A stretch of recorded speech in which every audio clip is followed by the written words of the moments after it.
নমস্কার বন্ধুরা, সবাই কেমন আছেন? আশা করি সবাই ভালোই আছেন।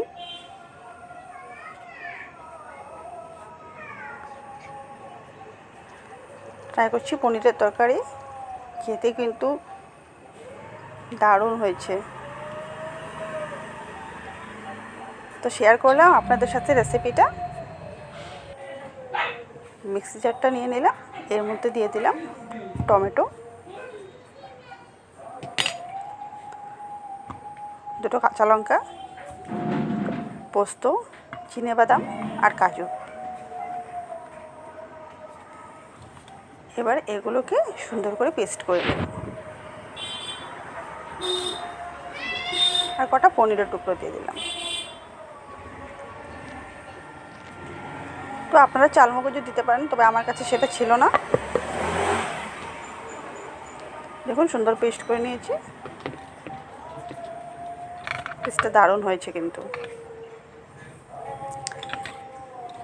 এবার নিয়ে নিয়েছি ক্যাপসিকাম, আলু আর গাজর, কেউ কেউ শিলং মরিচও বলে।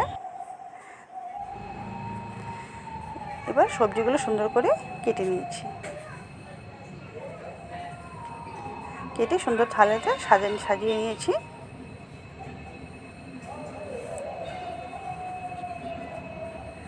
কেটে নিয়েছি ক্যাপসিকামগুলো সুন্দর এইভাবে টুকরো করে কেটে নিয়েছি। হলুদ, নুন, তেজপাতা, কাঁচা লঙ্কা, এলাচ, দারচিনি, কারি পাতা, গাজর, আলু টুকরো আর টমেটো।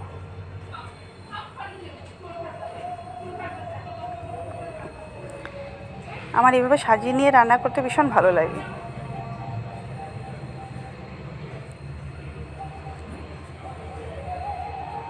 সবগুলো রেডি করে নিয়েছি। এবার গ্যাসটা জ্বালিয়ে নিলাম, কড়াইটা বসিয়ে দিলাম। কড়াইটা গরম হয়ে গেছে, তেলও দিয়ে দিলাম। তেল গরম হয়ে গেছে। এবার এর মধ্যে দিয়ে দিলাম আলু, গাজর যেগুলো কেটেছিলাম। এবার স্বাদ মতো নুন আর হলুদ গুঁড়ো দিয়ে দিলাম। এবার এগুলোকে ভালো করে ভেজে নেব। ভাজার মধ্যে আলু আর গাজরটা সুন্দর করে সেদ্ধ হয়ে যাবে। কম আঁচে সুন্দর করে ভাজতে হবে। এখন গাজর আলুটা সুন্দর ভাজা হয়ে গেছে। এবার এগুলো তুলে নেব। এবার ওই তেলেই দিয়ে দেব ক্যাপসিকাম, টমেটো। এগুলোকে হালকা ভাজার পর এবার দিয়ে দিলাম পনিরটা দিয়ে হালকা একটু ভেজে তুলে নেব।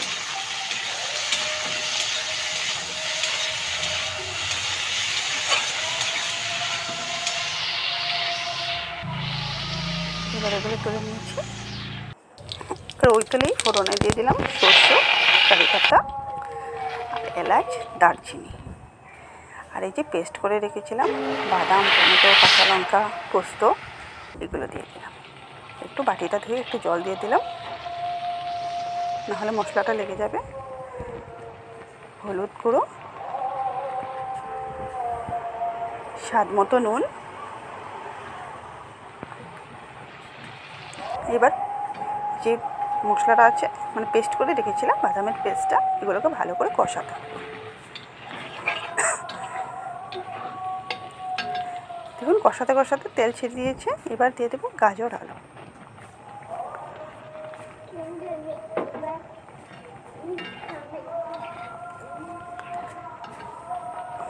এবার এর মধ্যে দেবো ভেজে রাখা পনির, টমেটো আর ক্যাপসিকাম।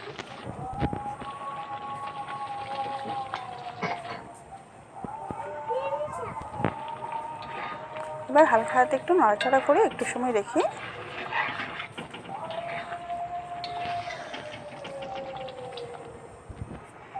কটা চেরা কাঁচা লঙ্কা দিয়ে দিলাম। এবার এর মধ্যে দিয়ে দেবো একটু চিনি। কিন্তু রান্নাটা ঝাল নয়, একটু মিষ্টি হলে ভালো লাগে।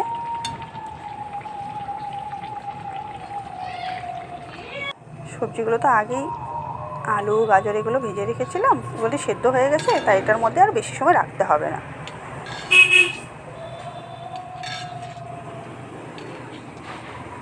দেখুন হয়ে গেছে আমাদের রান্নাটা। গ্রেভিটাও দারুণ হয়েছে। এবার নামিয়ে নেব। নামিয়ে নিয়েছি সুন্দর একটা প্লেটে। দেখুন দারুণ হয়েছে কিন্তু দেখতে দেখতে খুব লোভনীয় হয়েছে, কিন্তু খেতেও কিন্তু দারুণ হয়।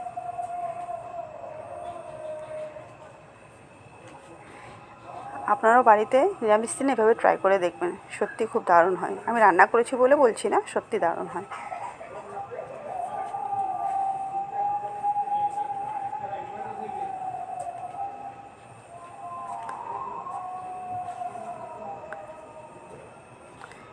আপনারা পরোটা কিংবা রুটির সাথে খেতে পারেন। আমি তবে ভাতের সাথে খাচ্ছি, ভাতের সাথেও দারুণ লাগে, রুটির সাথেও দারুণ হয়। কিন্তু বাড়িতে ট্রাই করে দেখবেন।